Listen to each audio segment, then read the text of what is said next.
Puji Tuhan dan selamat pagi anak-anak yang dikasihi oleh Tuhan. Bersyukur kepada Tuhan untuk keselamatan yang Tuhan berikan dalam hidup kita. Saat ini kita akan belajar pendidikan agama Kristen. Sebelum kita memulai pelajaran hari ini, kita berdoa dulu ya. Ikutin Ibu berdoa. Tuhan Yesus yang penuh kasih, kami bersyukur untuk semua yang Tuhan berikan dalam hidup kami. Saat ini kami mau belajar. Tuhan bimbing kami dalam belajar saat ini. Terima kasih untuk setiap rancangan-Mu dalam hidup kami. Kami bersyukur dalam nama Tuhan Yesus Kristus. Haleluya. Amin. Puji Tuhan, kita sudah berdoa. Dan sekarang kita akan memulai pelajaran hari ini. Saat ini kita akan masuk dalam bab yang kedua dengan tema Allah hadir dalam hidup manusia. Hal pertama, kita akan belajar tentang Allah menciptakan manusia. Allah menciptakan manusia menurut gambar dan rupa Allah. Apa sih maksud menurut gambar dan rupa Allah? Menurut gambar dan rupa Allah bukan berarti wajah kita sama dengan wajahnya Allah. Tetapi maksudnya adalah kita memiliki sifat-sifat yang ada pada Allah. Apa saja ya sifat-sifat yang ada pada Allah? Sifat-sifat yang ada pada Allah yaitu ada kasih, ada murah hati, suka menolong, baik, suka memaafkan, dan lain sebagainya. Dan sifat-sifat itu juga ada pada diri kita. Manusia adalah ciptaan Tuhan yang istimewa. Jadi, kita tidak perlu merasa aneh apabila memiliki kulit, rambut, wajah yang berbeda dengan orang lain.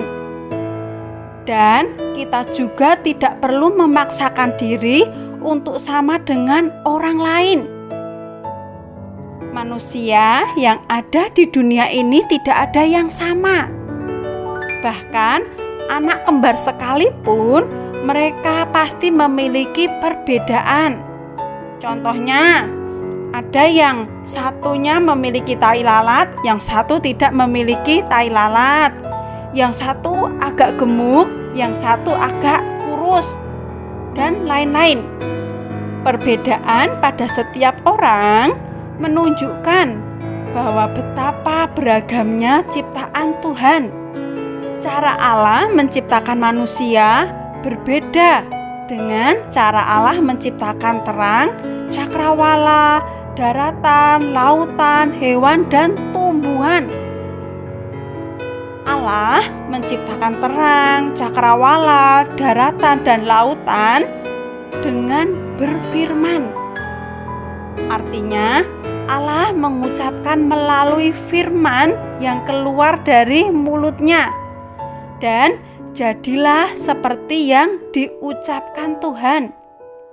Sedangkan untuk proses menciptakan manusia, dalam Kejadian 2 ayat yang ke-7 menjelaskan bahwa Allah menciptakan manusia dengan tangannya sendiri. Allah membentuk manusia dari debu dan tanah, lalu menghembuskan nafas hidup ke hidung manusia, sehingga manusia menjadi makhluk hidup. Dari yang sudah Ibu jelaskan, kita bisa melihat bahwa betapa berharganya manusia, karena Allah sendiri yang sudah membentuk dan memberikan kehidupan kepada manusia. Jadi, seperti apapun warna kulit kita, bentuk rambut kita, warna biji mata kita, ukuran tubuh kita, itu semua adalah anugerah Allah yang harus kita syukuri. Rasa syukur kita kepada Tuhan bisa kita nyatakan lewat banyak hal. Contohnya yang pertama, kita bisa nyatakan dengan kita berdoa kepada Tuhan. Yang kedua, bisa kita nyatakan dengan kita memuji Tuhan. Yang ketiga, bisa kita nyatakan dengan merawat tubuh kita dengan baik. Yang keempat, bisa kita nyatakan dengan menolong orang lain. Dan masih ada banyak hal lagi contoh lainnya.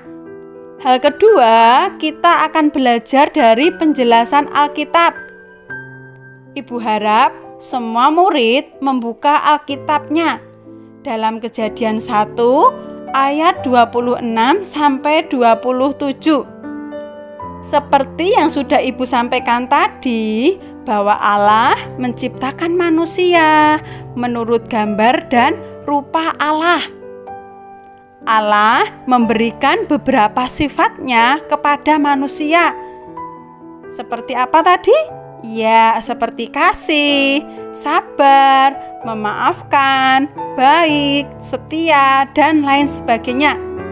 Hal itu membuat kita harus menghargai diri kita sendiri. Penghargaan atas diri kita bukan didasari atas penerimaan dan penilaian orang lain tentang diri kita, tetapi karena kita adalah gambaran Allah. Dan salah satu cara menghargai diri sendiri secara positif adalah dengan menerima diri kita dengan segala keunikan yang ada pada kita. Puji Tuhan, pelajaran hari ini cukup sampai di sini. Dari pelajaran hari ini, kita bisa mengambil beberapa kesimpulan. Yang pertama, manusia adalah makhluk ciptaan Tuhan yang istimewa. Yang kedua, semua manusia ciptaan Allah adalah baik adanya. Jadi, apapun dan bagaimanapun keadaan kita, kita harus bersyukur kepada Tuhan. Terima kasih sudah mengikuti pelajaran hari ini. Setelah selesai belajar, Ibu harap semua murid berdoa bersyukur kepada Tuhan. Tetap semangat belajar, salam sehat, dan Tuhan Yesus memberkati.